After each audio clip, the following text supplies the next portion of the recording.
मतगणना से पहले एग्जिट पोल से भाजपा कटकट 5 सीटों पर जीत की उम्मीद। सीएम धामी बोले पीएम मोदी दोबारा बनेंगे प्रधानमंत्री।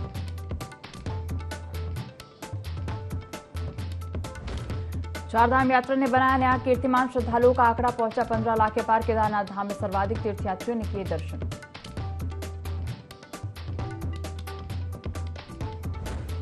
एक घंटे में 1800 श्रद्धालुओं को कराए जाएंगे बाबा केदार के दर्शन। मंदिर समिति ने तैयार की कार्ययोजना। भक्त श्रृंगार दर्शन रात 12 बजे तक कर सकेंगे।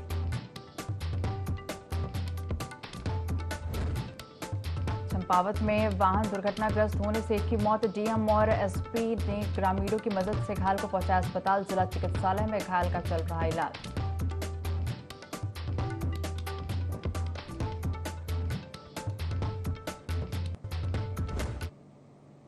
देवभूमि लाइव देख रहे हैं यहाँ पर। मैं हूं आपके साथ दिव्या। बुलेटिन की शुरुआत करेंगे खबरों के साथ। लोकसभा चुनाव के एग्जिट पोल से भाजपा कार्यकर्ता काफी उत्साहित हैं, जिसमें उत्तराखंड की 5 सीटें भाजपा की झोली में आने की उम्मीद जताई जा रही हैं।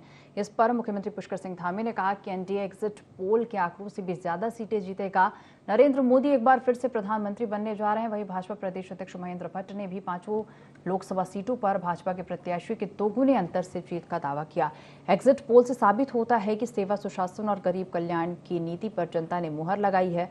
भाजपा 370 और एनडीए 400 पार का नारा सार्थक सिद्ध हो रहा है।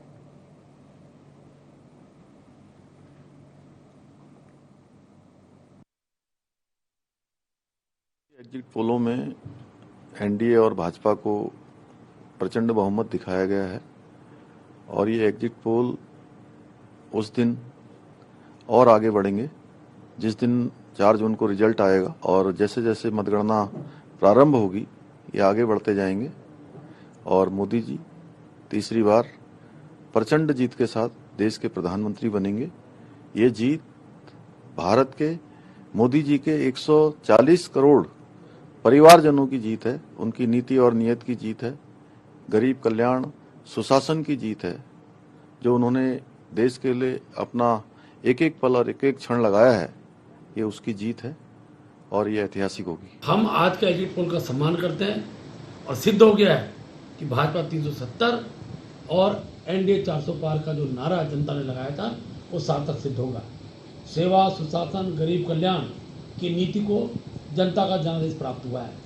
देश के प्रधानमंत्री नरेंद्र भाई मोदी और एनडीए की पूर्ण बहुमत की सरकार, प्रचंड बहुमत की सरकार इस बार देश के अंदर बनने जा रही है। सारे भ्रष्टाचारी एक हो जाएं, परिवारवाद एक हो जाए, तुष्टीकरण करने वाले एक हो जाएं, कुर्सी के लिए ईमान धर्म को त्यागने वाले एक हो जाएं, तो भी जनता ने अपनी मोहर देश के विकास को के लिए लगाई है। 4 तारीख को परिणाम जो आने वाले हैं वो जातिवाद, परिवारवाद, भ्रष्टाचार, तुष्टीकरण के खिलाफ का परिणाम है और मैं विश्वासपूर्वक कह सकता हूँ पुनः तीसरी बार इस देश के अंदर प्रधानमंत्री मोदी जी के नेतृत्व में देश अग्रणी विकास की ओर बढ़ेगा, ऐसा हम विश्वासपूर्वक कह सकते हैं। मंगलौर पुलिस ने महिला का अपहरण कर दुष्कर्म की वारदात का खुलासा कर दिया है। पुलिस ने दुष्कर्म की वारदात को अंजाम देने वाले 2 आरोपियों को गिरफ्तार कर लिया है। बता दें कि विवाहिता अपने पति के साथ निजी अस्पताल में इलाज के लिए आई थी और इस दौरान आरोपियों ने महिला का अपहरण कर उसके साथ दुष्कर्म किया था।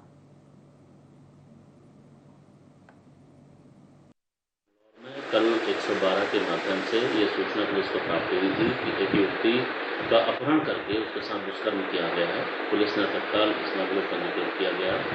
साथ ही इसमें तत्काल पुलिस के द्वारा दबिशन दी गई, जिसमें दोनों अभियुक्त और गाड़ी पुलिस के द्वारा कब्जे में ली गई है। दोनों अभियुक्तों को पुलिस के द्वारा अरेस्ट किया गया है और उनको पुलिस रिमांड में भेजा जा रहा है।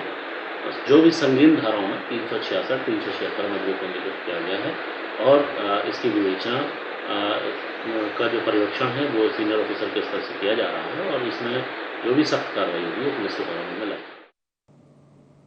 उत्तराखंड माध्यमिक शिक्षक संघ हरिद्वार के नवनिर्वाचित जिलाध्यक्ष राजेश सैनी ने वरिष्ठ जनों से परामर्श कर जिला कार्यकारिणी की घोषणा कर दी। आपको बता दें कि 23 मई को संपन्न जिला चुनाव में राजेश सैनी को जिलाध्यक्ष और जितेंद्र सिंह रोहालकी को जिला मंत्री पद पर निर्विरोध निर्वाचित किया गया था। जिलाध्यक्ष राजेश सैनी ने विश्वास जताया कि नई जिला कार्यकारिणी के सभी पदाधिकारी और सदस्य पूरी निष्ठा और समर्पण भाव से काम करते हुए संगठन को और अधिक मजबूत करेंगे। जिला मंत्री जितेंद्र सिंह ने बताया कि ग्रीष्मावकाश के बाद जुलाई के पहले सप्ताह में नई जिला कार्यकारिणी की पहली बैठक और जुलाई के अंतिम सप्ताह में जिला सम्मेलन का आयोजन किया जाएगा। संगठन का जो मूल उद्देश्य है वो शिक्षकों की जो समस्याएं हैं उनको निदान देना है।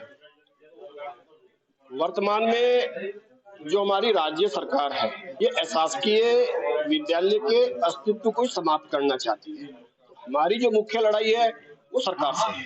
सरकार चाहती है कि अशासकीय विद्यालयों का राजकीयकरण कर दिया जाए और पूरे प्रदेश में एक जैसी स्थिति रहे। 23 तारीख को अभी हमारे जिला चुनाव हुए थे और उसमें बाहर से आए हुए जिला चुनाव अधिकारी पर्यवेक्षक ने उनकी उपस्थिति में निर्विरोध रूप से राजेश सैनी जी जिलाध्यक्ष, जितेंद्र सिंह रोवाल की जिला मंत्री, जिला कोषाध्यक्ष निर्वाचित किया गया था। जिलाध्यक्ष जी ने सभी से विचार विमर्श करके, विद्यालयों से विचार विमर्श करके आज अपनी 105 सदस्य की कार्यकारिणी घोषित की है। तो मुझे लगता है कि जो मैंने अभी राजेश जी ने जब उसको कार्यकारिणी को यहाँ पढ़ा तो मुझे बहुत खुशी हुई है कि इस कार्यकारिणी में अनुभव और युवा शक्ति का बहुत शानदार समन्वय किया गया है। जहाँ एक और अनुभव की आवश्यकता है, जो हमारे 35 वर्षों से संगठन का कार्य कर रहे हैं वो भी उसमें सम्मिलित हैं और हमारी युवा शक्ति जो 22, 23, 25, 30 वर्ष के जो हमारे युवा हैं उसमें सम्मिलित हैं। मसूरी देहरादून मार्ग पर मैगी पॉइंट स्थित एक दुकान में गैस सिलेंडर फटने से भीषण आग लगी, जिसमें दुकान में रखा सारा सामान जलकर राख हो गया।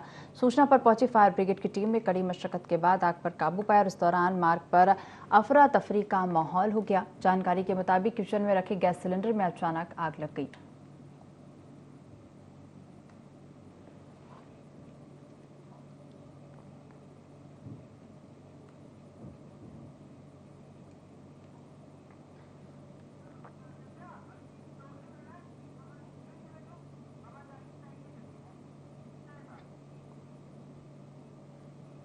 उत्तराखंड राज्य को बने हुए करीब 22 वर्ष बीत चुके हैं और उत्तर प्रदेश से अलग होकर यह देश का 27वां राज्य बना। लेकिन इन 2 दशकों के बीत जाने के बाद भी उत्तराखंड राज्य का जो विकास होना चाहिए था वह नहीं हो पाया। खासकर उत्तराखंड का ग्रामीण क्षेत्र अभी भी अपने पिछड़ेपन पर आंसू बहा रहा है। ग्रामीण और पहाड़ी क्षेत्र में निवास करने वाले अधिकांश लोगों को आज भी मूलभूत सुविधाएं नहीं मिल रही हैं। देखिए रिपोर्ट। उत्तराखंड में विकास के नाम पर गांव-गांव तक सड़कें तो पहुंची हैं, वहीं सड़कों का आधुनिकीकरण भी हुआ। लेकिन चमोली के विकासखंड देवाल के ओडर गांव की तस्वीर बिगड़ते हालातों को बयां करने के लिए काफी है कि जहां के निवासियों को उफनती पिंडर नदी पर बने लकड़ी के पुल को जान जोखिम में डालकर पार करना पड़ रहा है। एकमात्र यही पुल है जिसे पार कर लोगों को शहरी क्षेत्रों में आना जाना पड़ता है। बारिश के दिनों में जब पुल के ऊपर से पानी बहने लगता है तब तो लोगों का आना जाना भी बंद हो जाता है और लोग अपने गांव में कैद होकर रह जाते हैं। 15 जून तक इसी तरह लकड़ी के पुल से आवाजाही होती है। 15 जून के बाद पिंडर नदी के बढ़ते जलस्तर में यह लकड़ी का पुल भी बह जाता है। जल्दी से जल्दी जो है पानी बढ़ गया है पिंडर के अंदर। जो हमारी लकड़ी का कच्चा पुल बनाया था वो एकदम टेढ़ी हो गई है। उसके उस साइड भी पानी, इस साइड भी पानी, लोग वैसे ही पानी में चले जा रहे हैं। अब कौन वहाँ पर मना भी कर दिया। एक तो स्कूल के लिए जो है बच्चों का जो है वो छोटे-छोटे बच्चे जो यहाँ पढ़ते हैं अभी वो बच्चे वैसे ही आ जा रहे हैं उसमें पानी में, तो बड़ी समस्या हो गई है। समस्या बहुत जबरदस्त है। जो हमारा जो ट्रॉलर है इसकी मोटर वहाँ खराब हो चुकी है और वो जो है लोगों का आवाज हवा बिल्कुल बंद हो चुका है। जो हमने एक छोटा पुल काट का लकड़ी का पुल लगाया था वो पुल गिर गया वहाँ से, इसलिए आवाज आई वहाँ पर बंद हो गया, ठप गया। ट्रॉलर भी बंद है। ये कह रहे हैं कि पीडब्ल्यूडी वाले कि हमको यहाँ मोटर नहीं है हमारे पास। अब कौन चोरी ले गया, कौन क्या कर गया, इसके बारे में हम लोगों को भी पता नहीं, गाँव वालों को। ग्रामीणों की इस परेशानी के चलते इसे सिस्टम की लापरवाही कहें या सुस्ती कहें, वहीं तंत्र की लापरवाही के चलते 2013 की आपदा में ओडर गांव को जोड़ने वाला झूला पुल भी बह गया है, जो 10 साल बीत जाने के बाद भी नहीं बन पाया। बताया जा रहा है कि इस नदी पर पुल निर्माण की मंजूरी भी मिल चुकी है और टेंडर भी हो चुके हैं। बावजूद इसके लगभग 6 माह से ऊपर का समय बीत चुका है, पुल निर्माण कार्य शुरू नहीं हो पाया है और ग्रामीणों की उफनती पिंडर को पार करने के लिए लकड़ी के पुल पर जोखिम भरी आवाजाही लगातार जारी है। हालांकि इस गांव तक पहुंचने के लिए बोरा गार्ड से भी पहुंचा जा सकता है, लेकिन कभी जल्दबाजी तो कभी ज्यादा दूरी के चलते ग्रामीण जान जोखिम में डालकर इसी लकड़ी के पुल से उफनती पिंडर नदी को पार कर रहे हैं।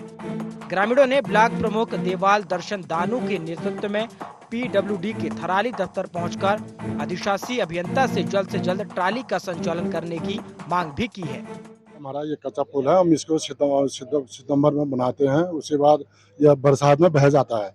फिर उसके बाद हमको ट्रॉली का सहारा लेना पड़ता है। ट्रॉली सहारा लेने के बाद भी आज एक्शन साहब के पास भी आए थे, पूरे गांव वाले आए थे। एक्शन साहब ने बोले वहाँ हमारे मोटर खराब हो गया, तो कह रहे हैं ये 2 दिन में हम इसको सुचारू रूप से इसको तैयार करेंगे। फिर पुल की बात है, वर्ल्ड बैंक ने इस पर टेंडर लगा रखा है, ठेकेदार को नोटिफिकेशन भी जारी हो गया, तो अभी इसमें काम शुरू नहीं हो पाया।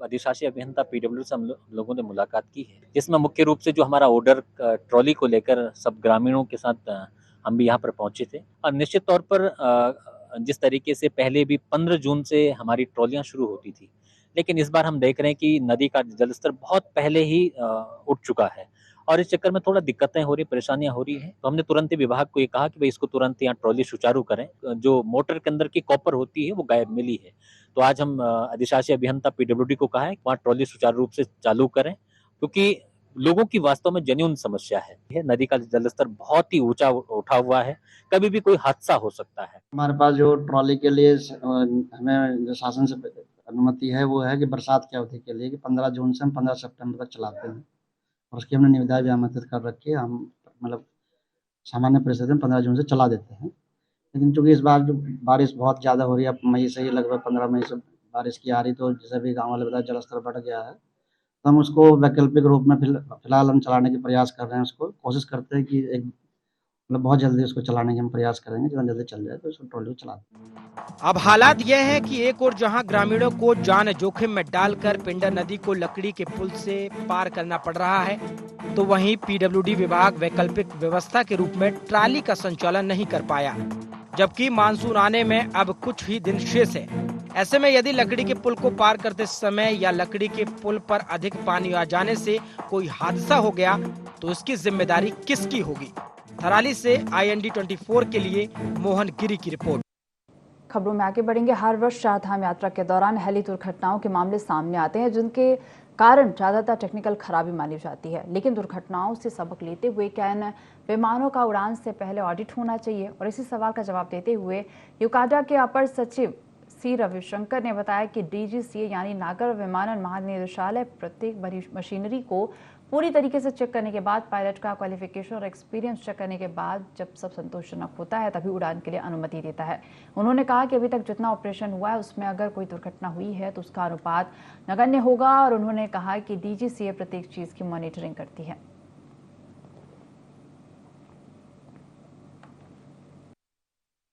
ऑपरेशंस के संबंध में एक चीज़ हमें बहुत क्लियर होना है कि DGCA प्रत्येक मशीन को कम्प्लीटली चेक करने के बाद पायलट्स का भी जो है उनका क्वालिफिकेशंस, उनका हिल अवर्स का एक्सपीरियंस, ये सारा चीज़ों को चेक करके उनके साथ फ्लाई करा करके जब सब कुछ संतोषजनक है तभी उनका फ्लाइंग का अनुमति देते हैं। इस प्रकार का देखा जाए तो जितना ऑपरेशंस हुआ है उसमें अगर अनफॉर्चुनेट कभी कोई घटना हुआ है, वो घटना का प्रोपोर्शन अगर देखेंगे बहुत नेग्लिजिबल रहेगा। DGCA प्रत्येक चीज़ को जो है ज़्यादा मॉनिटरिंग करता है, तो अगर खराबी आ जाती है तो वो जो है तुरंत DGCA उसको जो है जांच करता है। चमोली जनपद के जोशीमठ, बद्रीनाथ और गोविंद धाम फूलों की घाटी क्षेत्र में धार्मिक पर्यटन, तीर्थाटन और प्राकृतिक पर्यटन यात्रा चरम पर है। प्रतिदिन हजारों की संख्या में तीर्थयात्रियों की आवाजाही जोशीमठ से बद्रीनाथ के बीच जारी है। करीब 30,000 की आबादी वाले सूबे की पहली सीमांत सरहदी नगरपालिका जोशीमठ क्षेत्र में इस बार शीतकाल की अच्छी बर्फबारी के बाद भी क्षेत्र के पेयजल स्रोत रिचार्ज नहीं हो पाए हैं, जिसका असर अब साफ दिखाई दे रहा है। जोशीमठ नगर क्षेत्र में मुख्य बाजार से लेकर नरसिंह मंदिर, सिंहधार, मारवाड़ी चौक, रविग्राम वार्ड में पानी की जबरदस्त किल्लत बनी हुई है। बढ़ती गर्मी और पीने के पानी की खपत बढ़ने के कारण पानी की किल्लत बढ़ गई है।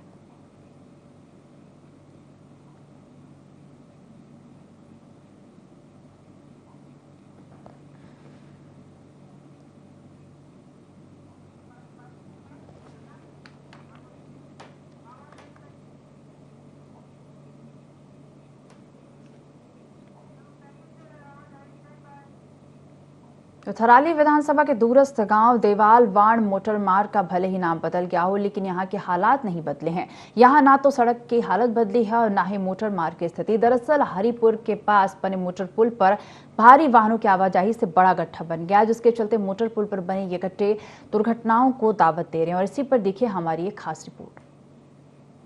गाँव में रहने वाले लोगों का कहना है कि इस मोटर पुल का निर्माण 1980 में हुआ था। ये मोटर पुल B श्रेणी का है।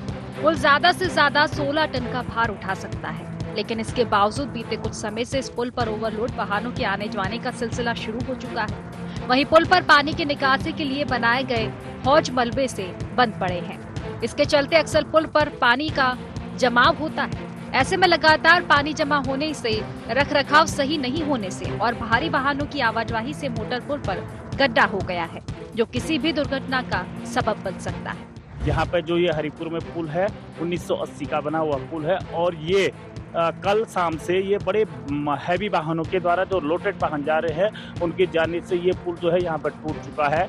और कितने बार जो है कि मैंने कल शाम से क्योंकि मेरा घर यहाँ पे नजदीक है, मैंने यहाँ के स्थानीय जनप्रतिनिधियों से लेकर विधायक जी तक ये बात पहुँचाई, सोशल मीडिया के माध्यम से बहुत सारे लोगों को मैंने ये बात पहुँचाई, लेकिन अभी 1 बज गया है, अभी तक विभाग की ओर से कोई रिस्पॉन्स नहीं मिल पाया। स्थानीयों ने समस्या की जानकारी लोक निर्माण विभाग को दी ताकि समय रहते समस्या का समाधान हो जाए, किसी प्रकार की कोई अनहोनी ना हो।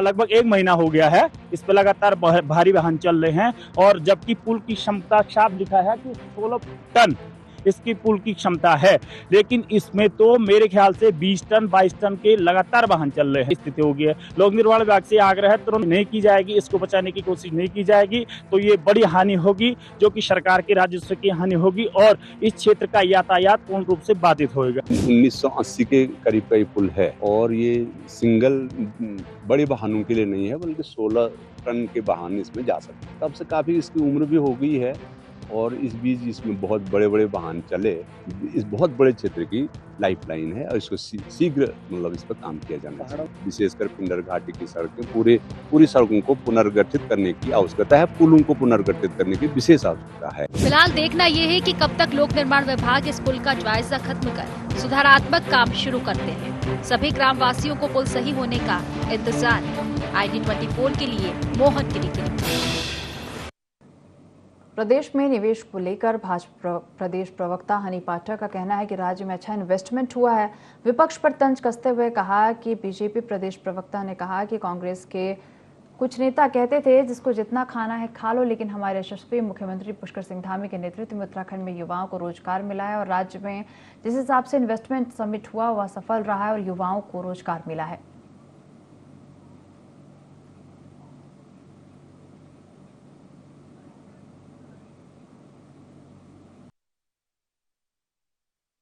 ये काफ़ी खुशखबरी वाली बात है हमारे उत्तराखंड के लिए। जिस प्रकार से इन्वेस्टर समिट यहाँ पर इतने जोर शोर से किया गया और युवाओं को रोजगार देने के लिए जो प्रयास हमारे यशस्वी मुख्यमंत्री श्री पुष्कर सिंह धामी जी ने किया, वो निश्चित तौर पर धरातल पर नजर आ रहा है। नहीं तो विपक्ष के तो कुछ नेता ऐसे भी रहे हैं जिन्होंने ये बयान दिया है कि जिसको जिस विभाग से जितना खाना है खा लो, मैं आंखें बंद कर लूँगा।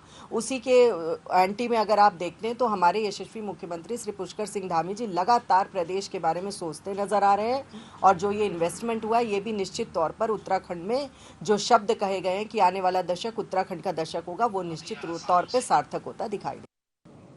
यमुनोत्री और गंगोत्री धाम की यात्रा सुचारू और सुव्यवस्थित रूप से संचालित हो रही है और इस बार रिकॉर्ड संख्या में इन दोनों धामों पर श्रद्धालुओं के पहुंचने का सिलसिला लगातार जारी है। इस यात्रा काल में कपाट खुलने के 19 दिनों के अंदर यमुनोत्री और गंगोत्री धाम में 5 लाख से अधिक तीर्थयात्रियों का आगमन हो चुका है। यात्रा शुरू होने के 19 दिन में ही पिछले साल की तुलना में इस बार गंगोत्री धाम में 39.55% और यमुनोत्री धाम में 48.84% की वृद्धि दर्ज की गई है। देखिए खास रिपोर्ट। इस साल गंगोत्री और यमुनोत्री धाम में यात्रा शुरू होने से अब तक केवल 19 दिन में 5 लाख से अधिक श्रद्धालु दर्शन कर चुके हैं।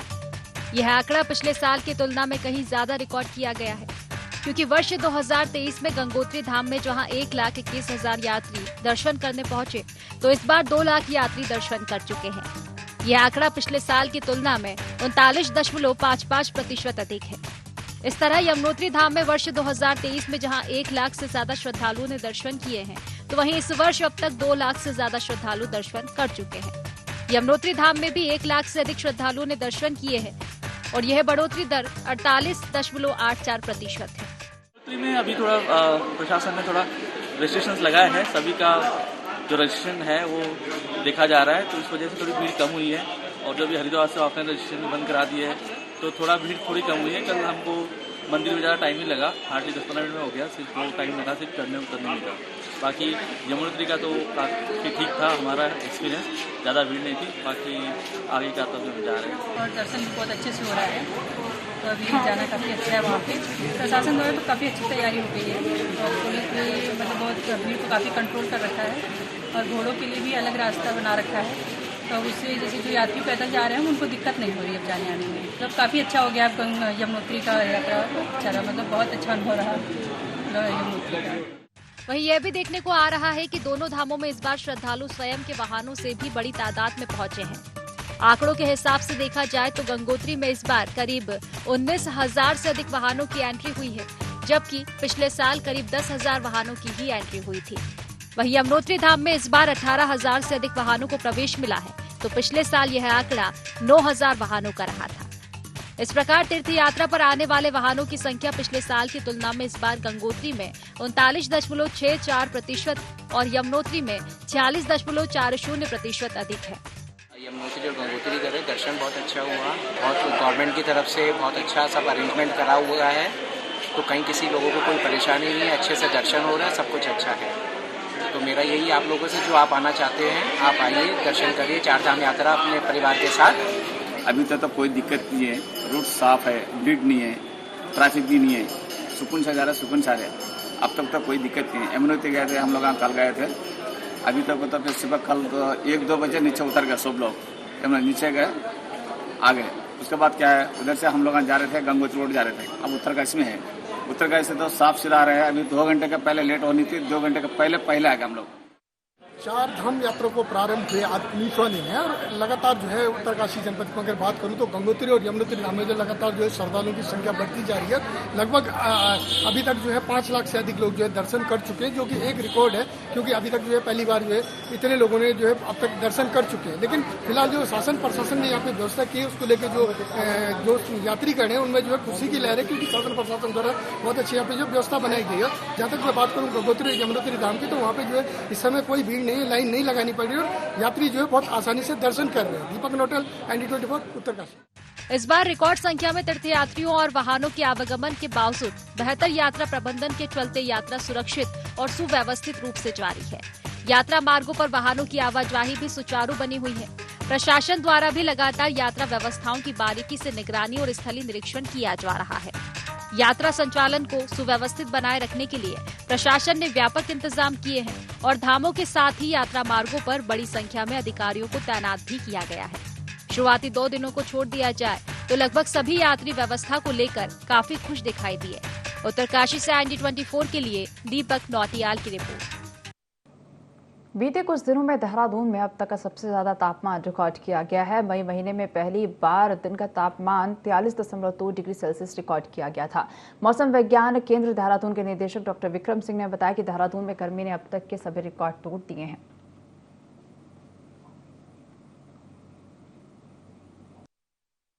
उनका जो टेम्परेचर है वो हाईएस्ट रिकॉर्ड किया गया मई मंथ का अगर बात कर लें तो आज 43.2 डिग्री सेल्सियस जो है टेम्परेचर रिकॉर्ड किया गया है और इसने जो पिछले रिकॉर्ड को उसको भी पास कर दिया है। पिछला जो हमारा रिकॉर्ड था देहरादून का मई मंथ में मैक्सिमम टेम्परेचर का वो 43.1 डिग्री सेल्सियस का था, तो आज 0.1 डिग्री सेल्सियस जो है पिछले रिकॉर्ड को पास करते हुए इतना उससे अधिक जो है वो आज नापा गया है। तो इस तरह से देखें तो यहाँ का जो पिछला रिकॉर्ड है वो भी क्रॉस हुआ है, हालांकि ठीक है थोड़ा मार्जिनली है परंतु क्रॉस तो हुआ है। 0.1 डिग्री सेल्सियस आज जो है पिछले रिकॉर्ड से वो ज़्यादा है। तो 4 जून को बाबा विश्वनाथ की डोली मां लड़ीधुरा मंदिर में आने वाली है। यात्रा की व्यवस्थाओं को लेकर विस्तार पूर्वक चर्चा की गई। मंच के अध्यक्ष नागेंद्र जोशी ने बताया कि बाबा विश्वनाथ की डोली के स्वागत को लेकर पूरी तैयारी की गई है और इसको लेकर मंदिर में विशेष तौर पर स्वच्छता अभियान भी चलाया जा रहा है और इसमें ग्रामीणों के द्वारा भरपूर सहयोग भी दिया जा रहा है। उन्होंने क्षेत्रवासियों से अधिक संख्या में 4 जून को मां लड़ीधुरा मंदिर पहुंचने की अपील की है।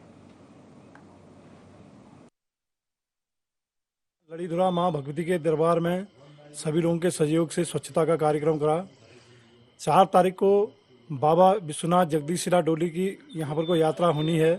आप लोगों से निवेदन है कि पूरी क्षेत्र की जनता से सभी लोगों से निवेदन है कि आप लोग अधिक से अधिक संख्या में 4 जून 2024 को मां लड़ीधुरा में पधारने का कष्ट करें। इस बुलेटिन में फिलहाल इतना ही। आप देखते रहिए ND24। नमस्कार।